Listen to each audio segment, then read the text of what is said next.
하겠습니다. 오케이. 자, 29부터 34번 문항 마지막 지문에 해당을 하고요. 29번 문제 의도부터 먼저 한번 보면 가부터 다에 대한 설명으로 적절한 걸 물어봤어요. 그래서 핵심은 이제 설명이죠, 그렇죠? 설명이란 단어가 나오게 되면은 그 표현 기법이라든지 아니면 글의 구조, 즉 구성이라든지 이런 것들을 물어봅니다. 그러니까 여기서도 지금 보면은 뭐 공간의 대비라든지 질문의 형식, 의나 과거, 현재, 교차, 변화 과정 이런 변화 과정, 묘사 이런 식의 표현 기법들을 지금 물어봐요. 그래서 설명이라는 단어가 나오면 우리는 파블로프의 개처럼 바로 반응을 보여야 됩니다. 이게 유형이야, 그렇죠? 자, 그다음에 30번에 보면 이제 기억부터 미음에 대한 이해로 적절하지 않은 거 밑줄이 그어져 있고요. 기억부터 디귿이 가에 이렇게 세 개가 가에 그다음에 니을 미음이 나에 이렇게 그 나와 있습니다.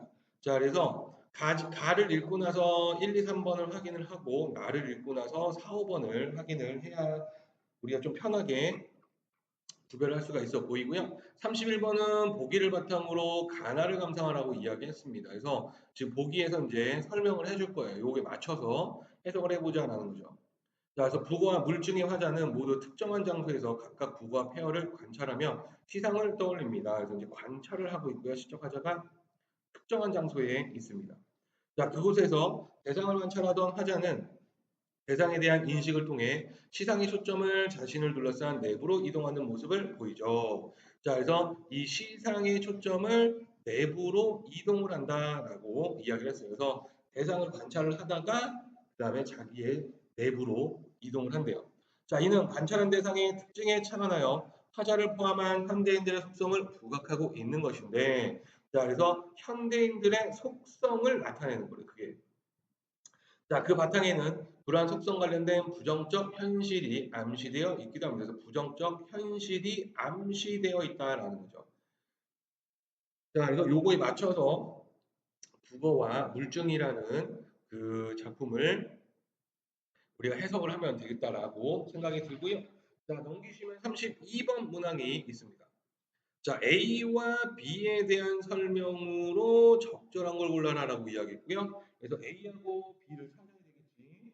A가 지금 보면은 가시에 나와 있고, A는 가에 나와 있고, 그 다음에 B는 다에 나와 있습니다. 그렇죠? 그래서 가하고 다하고 연결을 시켜야 되는 겁니다. 그래서 B는 다에 셋째 줄에 나와 있습니다. 자, 이렇게 해서 그거에 대한 설명이니까 끊어야 돼요. 그렇죠? A면 A, B면 B. 그래서 여기는 A, 이건 B, A와 B, A와 B, A와 B 이렇게 되네. 그래서 세 개는 공통점이고 얘네들 각각 차이점을 물어보고 싶습니다. 맞는 말 하나를 찾아봐라라고 이야기를 했고요. 33번 문항은 A에 나타난 표현상의 특징. A에 나타난 표현상의 특징을 물어봤어요. 그렇죠? 자, 그래서 A라는 부분이 어디 있는지 보니까 다의 맨 마지막 문단에 나와 있습니다. 그렇죠? 이 33번은 다를 읽고 나서 문항을 풀어내야 됩니다. 34번 문항 준치에 대한 설명 이렇게 되어 있습니다. 준치도 역시 다의 하나, 둘, 세 번째 문단의 끝에 나와 있네요. 그렇죠? 그래서 얘도 다와 관련해서 다의 3분단에 언급이 되어 있기 때문에 얘도 다와 관련해서 문제를 풀어야 된다. 자, 그렇게 보니까 지금 결국에는 가를 읽고 나서 29번, 30번, 31번을 접근할 수가 있고 32번까지 이 중에 두 개가 가로 답이 나올 거고 말을 읽고 나서 29번, 30번, 31번을 접근을 할 수가 있고 그 다음에 다를 읽고 나서 32, 33, 34 이렇게 복잡하게 나눠져서 되어 있습니다. 그래서 요거를 우리가 문제를 먼저 읽으면서 어떻게 문장을 풀어야 되느냐, 가와 관련된 거 뭐고, 나와 관련된 게 뭐고, 다와 관련된 게 뭐냐는 거 머릿속에 떠올려야 됩니다. 먼저, 그렇죠? 자, 그리고 나서 이제 지문으로 한번 가보도록 할게요. 자, 먼저 가부터 갈 거고요. 가는 부정적 현실 인식이 나타날 거고, 대상을 국어라는 대상을 인식하고 내면으로 옮기게 될 겁니다. 그래서 현대인의 속성을 드러낼 것이다라고 이야기를 했죠. 최승호라는 분의 이제 국어라는 시 한번 같이 보도록 할게요. 자, 밤에 식료품 가게. 자, 밤이라고 했으니까 아, 이거 암울한 현실이구나라고 바로 우리가 읽어낼 수 있죠. 왜? 보기에서. 그죠? 보기에서 이야기를 했어요. 자, 밤에 식료품 가게. 자, 이 식료품 가게가 우리가 보기에서 첫째 줄에 나온 좀 특정한 장소에 해당을 합니다. 그죠? 자, 캐키묵은 먼지 속에 있어 보면 아시겠지만 캐키묵 먼지도 역시 암울한 현실을 이야기하죠. 자, 죽어서 하루 더 손대 묻고 터무니없이 하루 더 기다리는 북어들. 자, 이제 북어가 바로 시적 대상에 해당을 하겠네요. 그죠? 북어들의 분대라는 용어를 시인이 사용한 의도가 있겠죠. 아, 이거 분부 독재를 연결시키는 거고, 그 다음에 그 뒤에 나와 있는 내용을 보면 일개분대가 나란히 꼬챙이에 깨어져 있었다 했습니다. 자, 그러니까 나란히 깨어져 있다라는 것은 그 열을 맞추고 있는 거지. 자, 그러니까 이 부분은 뭐냐면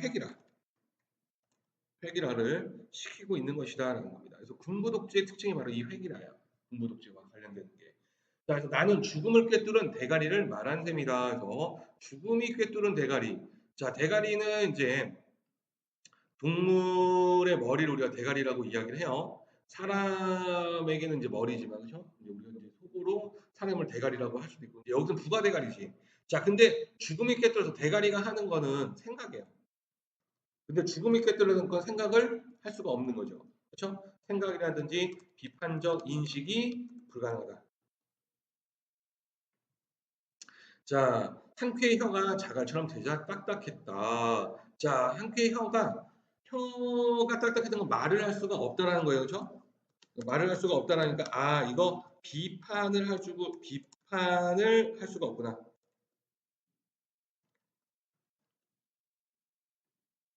자, 나는 말의 변비증을 앓는 사람들과 말의 변비증 역시 말을 못하는 건 위에 거랑 똑같죠? 무덤 속의 벙어리 똑같습니다. 자, 지금 같은 의미가 세 번이나 반복되고 있어요. 그렇죠? 그래서 의미를 강조하고 있습니다. 비판을 하지 못하는 현실에 대해서. 그렇죠? 자, 그래서 이 비판을 하지 못하는 현대인들의 모습을 나타내고 있는 거예요. 그래서 이 무덤 속의 벙어리, 말의 변비증 이런 것들이 바로 현대인의 특징이다. 얘가 바로 현대인의 모습을 이야기를 해주는 거예요. 자, 말라붙고 짜부라진 눈, 북어들의 빳빳한 지느러미, 막대기 같은 생각, 빛나지 않는 막대기 같은 사람들이 있겠습니다. 자, 말라붙고 짜부러진 눈이라는 것은 눈은 우리가 이제 바라보는 건데, 말라붙고 짜부러진 눈을 볼 수가 없죠. 그래서 현실 인식을 못하는 거예요. 자, 그다음 북어들의 빳빳한 지느러미 이렇게 있어요. 이 지느러미는 움직일 수가 있는 건데, 그러니까 이제 이거는 생명력이 상실된 겁니다. 자, 그리고 막대기 같은 생각, 획일적이죠. 자, 막대기 같은 생각, 딱딱한 생각이니까 빛나지 않는 막대기 같은 사람들이 가슴에 싱싱한 지느러미를 달고 헤엄쳐갈 데 없는 사람들이 불쌍하다고 생각하는 순간 있겠습니다. 자, 생명력을 가지고 있는 현대인들도 헤엄쳐갈 데 생명력을 가지고 있더라도. 그러니까 그만큼 현실이 너무나 힘들다라는 거야. 자, 불쌍하다고 생각하는 순간 시초까지 정서가 나왔습니다. 불쌍하다라고 연민을 느끼죠. 자, 느닷없이 북어들이 커다랗게 입을 벌리고 거봐, 너도 북어지, 너도 북어지, 너도 북어지. 굉장히 충격적인 겁니다. 북어가 너도 북어다라고 얘기는 앞에서 북어는 바로 현대인의 모습을 나타내는 거고, 그렇죠? 그래서 이 북어가 바로 소시민적인 태도를 보여주는 현대인의 모습을 보여주고 있습니다. 즉 불의를 보고 적극적으로 나서지 못하고 현실을 비판적으로 인식하지 못하고 현실을 비판하지 못하는 그래서 너도 역시 똑같다는 거죠. 귀가 먹먹하도록 부르짖고 있었다. 자, 그래서 지금 이 부분은 이제 자기 반성이죠. 자아 성찰을 마지막에 하고 있습니다. 자, 나시로 이제 한번 가보면 나도 역시 똑같이 그렇죠? 똑같이 관찰을 하고 있고 그 다음이 부정적인 현실에 대해서 이야기를 하고 현대인의 모습을 또 이야기한다라고 이야기를 했어요. 그래서 제목이 지금 보면은 물증입니다. 오기원. 현대 작가야. 지금도 살아계시는 아주 교과서에도 많이 실려 있는 분입니다. 오기원. 자, 그래서 물증이라는 건데 한번 보도록 할게요. 아프리카 탕가니카호에 산다는 폐허는 학명이 프로톱테루스 에티오피쿠스. 이렇게 더럽게 어렵네요. 자, 그들은 폐를 몸에 지니고도 3억 만 년 동안 양서류로 진화하지 않고 살고 있다. 자, 지금 진화하지 않고 있다라는 특징을 보여줬어요. 그렇죠? 자, 그래서 뭔가 지금 부정적으로 진화를 하는 것이 긍정적인 건데, 그렇죠? 이제 부정적으로 지금 인식을 하고 있는 것이죠, 화자가. 가느다란 지느러미를 질질 끌며 물이 있으면 아가미로 숨쉬고 물이 마르면 폐로 숨을 쉬며 고생대 말기부터 오늘까지 살아 오늘날 우리나라의 수족관의 그 모습을 불쑥 드러냈다.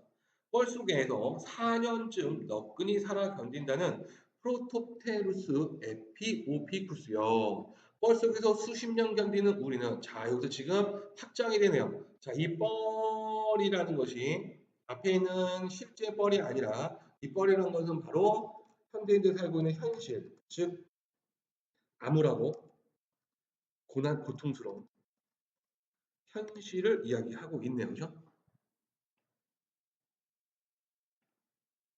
자, 그래서 뻘 속에서 수십 년 견디는 우리는 그렇다면 30억만 년쯤 지나지 않겠구나 해서 현대인에 대한 비판입니다. 현대인에 대한 비판. 지나지 않는다는 거야. 응? 우리도 프로톱테루스 에티오피쿠스처럼. 오케이.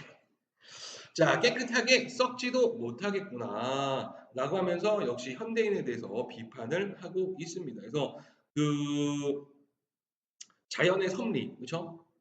이거는 자연 섭리를 거스르는 거니까 따르지 않는 거니까 역시 비판적으로 인식을 하고 있구나라는 걸 알 수 있어요. 그래서 이 페어라는 이 동물을 통해서 거기서 인간의 모습, 현대인의 모습을 그 찾아내죠. 진화하지 않는다는 거죠. 변화가 없을 것이다. 그래서 현대인에서 비판을 하고 있는 그런 작품이었다라고 볼 수가 있습니다. 자, 그 다음에 이제 다 작품으로 갈 건데 다는 수필이에요. 목성균이라는 분의 명태에 관한 추억 이렇게 되어 있습니다. 그래서 명태에 대해서 이야기해요. 명태. 명태는 맛있어. 그죠? 한국에서 잡히지 않습니다. 더 이상. 명태는 그러니까 그 한류를 타고 오거든요. 근데 이제 동해에서 보통 잡혔는데 지금 이제 동해는 난류가 들어와요. 그래서 이 그 한류를 타고 들어오는 이 그 물고기들이 이제 안 잡힙니다. 그래서 제주도는 열대어들이 잡혀요 지금 동남아시아에 있던 열대어들이. 그래서 지금 완전히 생태계가 바뀌고 있어요 지금. 아무튼 좀만 있으면 우리도 동남아시아 안 가도 됩니다. 네, 여기서 즐겨도 돼요. 그렇게 긍정적으로 생각을 하자고요. 지구가 뭐 불탈 텐데 이제 그렇죠? 밖에는 지옥이에요 지금. 자, 한번 볼까요? 생선은 비린만큼 교만하다. 비린 생선들은 비린 그의 개성을 우선 존중해 주지 않으면 우리가 의도하는 맛을 내주지 않는다. 그럼 명태는 맛에 대한 자기 주장을 관철하여 들지 않는다. 줏대도 없는 놈이라고 할지 모르지만 그건 줏대가 없는 것이 아니고 줏대 없는 그의 본성 자체가 그의 줏대인 것이다. 또 말장난을 하네요. 그렇죠? 그래서 줏대가 없는 게 본성이다라는 거예요. 이 명태에 대해서 이야기를 하는 거고, 그죠? 자, 그래서 이 생선이라는 것이 교만한데 명태는 교만하지 않다라는 의미로, 그죠? 명태는 교만하지 않다라는 의미예요. 즉 긍정적으로 해석을 해야 된다는 거지, 그죠? 자, 두 번째 문단으로 가서 나는 여태껏 썩은 명태를 보지 못했다. 오늘날의 명태 말고 냉동 산업과 운송 여건이 불비한 시절 동해안에서 태산줄령을 넘어 충청도 산읍 오일장의 어물정까지 실려 명태를 두고 하는 말이다. 당연하다. 명태는 썩지 않는 철에만 잡히기 때문이다. 명태는 바닷물이 섭씨 1도에서 5도가 되어야 산란을 하러 북태평양에서 동해로 떼져 내려오는데 그때가 명태 어획기이다. 부패의 철을 비켜서 어획기를 설정한 주체는 어부가 아니라 명태이다. 자, 그래서 지금 보면은 이제 부패철을 부패시켜서 어획기를 설정한 주체는 명태다라고 지금 이야기를 하고 있어요. 그렇죠? 다급적 주검을 부패시키지 않으려는 명태의 의지가 진화된 결과로 보고 싶다. 명태의 이게 의지다라고 이야기했어요. 그래서 지금 보면 의인화를 시키고 있고 명태를 지금 또 긍정적으로 인식을 하고 있네요. 어차피 그물코에 걸릴 수밖에 없는 해율성이 운명일 바에는 주검을 부패시켜 가지고 혐오스러워하는 사람의 손길에 뒤처이며 어물전에 천덕꾸러미가 될 필요는 없다는 게 명태의 결론이었을지도 모른다. 해서 명태 입장에서 추측을 합니다. 재밌죠? 자, 얼마나 생선다운 고결한 결론인가. 그래서 역시 명태에 대해서 예찬을 하고 있습니다. 세 번째 문단으로 가서요. 썩어도 준치란 말이 있다. 참 가소롭기 그지없는 말이다. 명태가 들으면 무슨 소리야 썩으면 썩은 것인지 하고 실소를 금치 못할 것이다. 부패 직전에 살코기에서는 글리코겐이 분해되어 젖산을 발생시켜서 구수하고 단맛을 낸다는 요리학적 설명이 있긴 하지만 그건 숙성을 뜻하는 것이 부패를 잃은 말이 아니다. 자연에서 생선의 숙성은 순식간에 지나가는 과정에 불과하다. 숙성을 보존하는 것은 기술이고 부가가치를 창출하는 것으로 요리사의 몫이지 준치의 몫이 아니다. 자, 네 번째 문단. 세 번째 문단은 준치에 대해서 이야기했죠. 적어도 준치란 말은 꼭 청문회장에 나온 사람의 뻔뻔스러운 변명 같아서 불쾌한 냄새가 코를 찌른다. 자, 그래서 지금 보면은 비판적인 태도가 보여요. 준치에 대해서 그렇죠? 준치는 4월에서 7월까지 부패가 촉진되는 철에 잡힌다. 대주검의 선도에 대한 대책도 없는 주제에 적어도 준치라니 명태에 비하면 비천하기 이를 데 없는 본성이다. 자, 그래서 지금 보면은 이 명태와 준치를 대조하고 있어요. 그렇죠? 그래서 명태 긍정적인 면을 강조를 하고 있습니다. 자, 다섯 번째 문단. 보릿고개가 준치의 어획이다. 배가 고픈 백성들은 준치의 어획을 고마워하며 먹었으리라. 어쩌다 숙성된 준치를 먹었을지 모르지만 되게 썩은 준치를 먹고 삶의 비애를 개탄하는 마음으로 짐짓 썩어도 준치라고 역설적인 감탄을 했을지 모른다. 뭐뭐 했을지 모른다. 역시 추측을 하고 있어요. 실제가 아니라는 겁니다. 그렇죠? 얼마나 우리들의 슬픈 시대를 단적으로 대변하는 감탄고인가. 여섯 번째 문단. 명태는 무효로 일관한 재생의 담백한 육지를 신선하게 보존해서 사람들에게 보시했다. 보시는 불교 용어고요. 봉사라는 그런 뜻입니다. 자비심으로 남에게 재물이나 불법을 베품 이렇게 되죠. 자, 명태는 제속을 비어 청란젓과 명란젓을 담게 주고 몸뚱이만 바닷가의 덕장에서 바닷바람에 말라 북어가 되고 대관령 넘어 눈벌판에 덕장에서 눈바람에 말라 더덕 북어가 되었는데 알다시피 재상에 좌포로 진설되거나 고사장 떡실 위에 실타래를 감고 누워 사람들의 국궁재배를 받는 귀물로 받들어졌다. 그래서 재배 허리를 굽혀 두 번져라 이렇게 되어 있습니다. 그래서 제사상에 올라간다라는 거죠. 그래서 일단은 이 명태라는 것이 효용 가치가 굉장히 많다. 첫 번째 청란젓과 명란젓을 만들게 해주고 북어도 되고 더덕북어도 되고 그다음에 제사상 고사상에 다 올라간다. 그렇죠? 자, 명태를 생각하면 언뜻 늦가을 마지막 문단이네요. 그렇죠? 일곱 번째 문단인가? 명태를 생각하면 언뜻 늦가을 텃밭에 황토 흙에 하반신을 묶고 상반신을 햇살에 파랗게 드러난 채 서 있던 청정한 조선무가 떠오른다. 여기서 이제 대상이 또 조선무로 바뀌어요. 그 순박 무구하고 건강하기가 관연한 산골 큰 아기 같은 조선무가 없으면 명태의 담백한 맛을 살려내기 힘들었을지 모른다. 아, 명태 조림을 이야기하는 거죠. 이게 명태라든지 이런 고등어 조림, 갈치 조림할 때 무가 같이 들어가요. 맛있죠. 네. 자, 산골 동네 텃밭에서 그 청정한 무가 가을 내내 리을 탈락이네요. 니은 앞에서 리을이 탈락한 담백한 맛의 진수를 보여주려고 뼈 무르면서 명태를 기다렸다. 순박한 무와 담백한 생선의 만남, 그야말로 사내가 진미로 만나는 것이다. 자, 그래서 순박한 무, 담백한 생선이라고 해가지고 결국에 이 명태와 이 무, 예, 이 조화를 이야기를 하면서 마무리를 하고 있습니다. 자, 29번 문항으로 한번 가보면 적절한 게 무엇이냐라고 물어봤어요. 그래서 정답은 3번인데 가와 단 모두 대상을 의인화하여 가는 국어를 의인화했고 나에서는 명태를 의인화했어요. 그렇죠? 명태가 의지를 가지고 있었다라고. 두 번째 문단 네, 그렇죠? 이문단에서 가에서는 이문단을 통해서 알 수가 있었고 가에서는 마지막에 너도 북어지, 너도 북어지, 너도 북어지 말하는 부분, 그렇죠?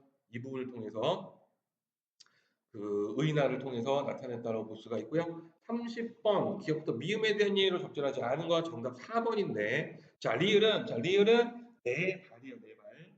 자, 양설로 진하지 않은 페어가 뻘 속에서 살아남기 위해 필요한 것이라는데 뻘 속에서 필요한 것은 아감이었어요. 그죠?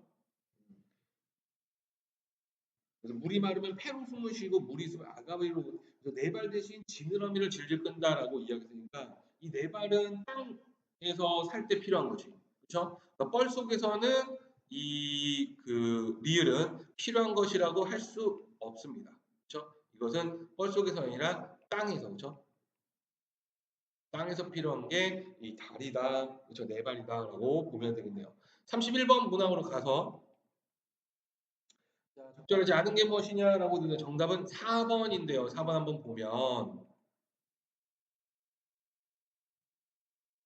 자, 나에서는 물이 있으면 아가미로 숨쉬고 물이 마르면 폐로 숨쉰다는 폐의 특징에 착안해 환경에 빠르게 적응하는 현대인의 속성을 부음은 환경에 빠르게 적응하는 현대인의 속성을 지금 이렇게 표현을 했다라고 되어 있는데 물이 있으면 아가미로 숨쉬고 물이 마르면 폐로 숨을 쉰다라고 이야기한 건 낭설유로 지나지 않고 그죠? 버티고 있는 거를 이야기하는 거지 이 현대인들이 환경에 빠르게 적응한다라고 완전히 시기가 애매해요. 이 두 개가 연결이 안 되죠. 그렇죠? 이 부분으로 이 부분을 설명할 수가 없어요. 그래서 지금 이런 현대인은 환경에 빠르게 적응한다 이것이 아니라 진화를 하지 못했다는 거.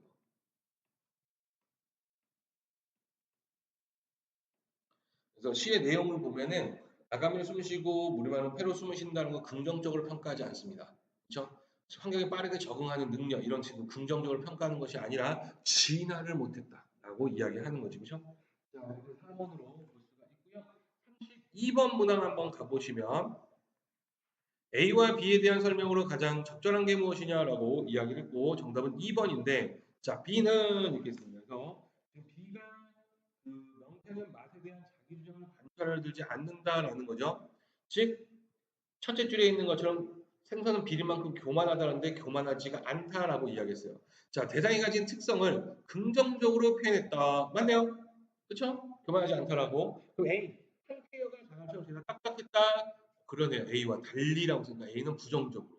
얘는 긍정적으로. 그래서 2번이 답이구나라는 것을 판단해 볼 수가 있고요.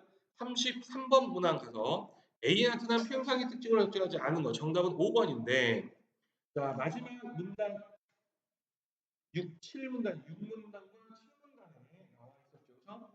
자 표현상의 특징으로 적절하지 않은 거 정답은 5번. 자, 그럼 나머지가 있다는 거지. 감각적 표현이라는 건 오감을 느껴보면 되는데요.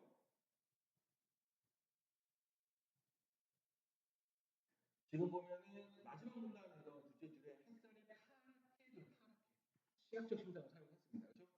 그리고 비유법 그래서 비유법은 직유, 은유, 의인, 화류, 대유, 풍유 뭐 이런 것들을 지금 찾아야 되는데 지금 그 여섯 번째 문단에 명태는 무역으로 일관한 재생의 담백한 육질을 신선하게 보존해서 사람들에게 보시했다. 의인법이네요. 그렇죠?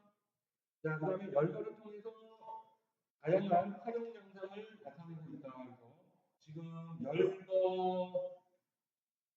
열거법은 거기서 뭐냐면 청란젓과 명란젓을 담게 해주고 국어가 되고 더덕국어가 되고 그렇죠? 육문단에서도 육문단 통해서 알 수가 있고 연상을 통해 대상을 어울린 단어 마지막 일곱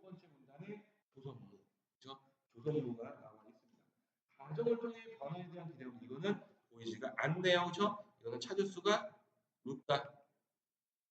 자, 마지막 34번. 자, 준치에 대한 설명. 자, 준치에 대해서 필자는 서술자는 부정적인 입장이었습니다. 그렇죠? 그리고 명태와 비교를 한 거지. 결국에 답은 2번인데 명태와의 비교를 통해 명태가 가진 가치를 부각하려는 것입니다.